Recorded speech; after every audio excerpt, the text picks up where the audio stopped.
નમસ્કાર, આપ જોઈ રહ્યા છો સ્પાર્ક ટુડે ન્યૂઝ. બરોડા ડેરીના પ્રમુખ પદે દિનુ મામાની વરણી થયા બાદ મામા પાદરા પહોંચતા મામાનું ભવ્ય સ્વાગત કરાયું. બરોડા ડેરીમાં પ્રમુખ પદે દિનેશ પટેલની વરણી થયા બાદ દિનુ મામા પાદરા પહોંચ્યા અને પાર્ટી પ્લોટ ખાતે મામાનું સમર્થકો, મિત્રો અને શુભેચ્છકો દ્વારા ભવ્ય સ્વાગત કરવામાં આવ્યું. આતિશબાજી કરવામાં આવી.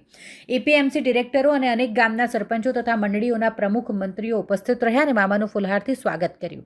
જ્યાં સમર્થકો અને મિત્રો તેમજ તાલુકાના આગેવાનોએ મામા પાર્ટી પ્લોટ ખાતે મામાનું ભવ્ય સ્વાગત કર્યું. અહીં મામા પ્રમુખ પદે વરણી થતા ફટાકડા ફોડી આતિશબાજી સાથે ખૂબ સૂત્રોચ્ચાર કરી અને તમામ દ્વારા આ સ્વાગત કરાયું હતું. તાલુકાના અગ્રણીઓનું અભિવાદન મામાએ ઝીલ્યું અને સૌનો આભાર માન્યો હતો. ભારત માતા કી જય.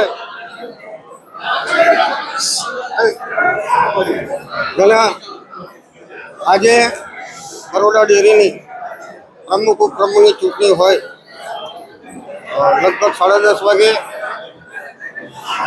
અમારા સહકારી સેલના પ્રમુખ બિપિનભાઈ પટેલ અમારું મેન્ડેટ લઈને આવેલા અને અમારા ડિરેક્ટરની સામે મેન્ડેટ ખોલીને પ્રમુખ તરીકે મારી નિમણૂક કરી છે અને ઉપપ્રમુખ તરીકે જીબી સોલંકીની નિમણૂક કરેલી હોય ત્યાર બધા જ દૂધ ઉત્પાદકોને એક સારો મેસેજ ગયો છે. અમે 12 વર્ષથી સતત પ્રમુખ હોઉં, ફરી 2.5 વર્ષ માટે મારી નિમણૂક કરેલી હોય ત્યારે પાર્ટીના તમામ આગેવાનોનો ખૂબ ખૂબ આભાર માનીએ છીએ અને પાર્ટીના માટે જે કંઈ જવાબદારી અમને હક એ જવાબદારી નિષ્ઠાપૂર્વક કરતા આવ્યો અને કરતો.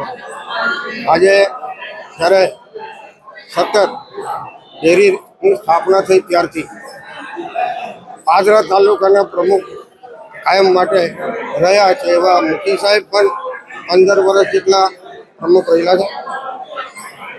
એવી જ રીતે જસવંતલાલ શાહ એવો પણ 15 વર્ષ જેટલું ડેરીના પ્રમુખ રહ્યા હોય અને મને પણ 15 વર્ષ પાછવાનું પાર્ટીના આગેવાનો જવાબદારી આપી હોય ત્યારે પાદરા તાલુકાના આપણા હજારો શુભેચ્છકો મોટી સંખ્યામાં પાર્ટી પ્લોટ પર આજે પધાર્યા હોય ત્યારે એ લોકોના આભાર દર્શન કરવા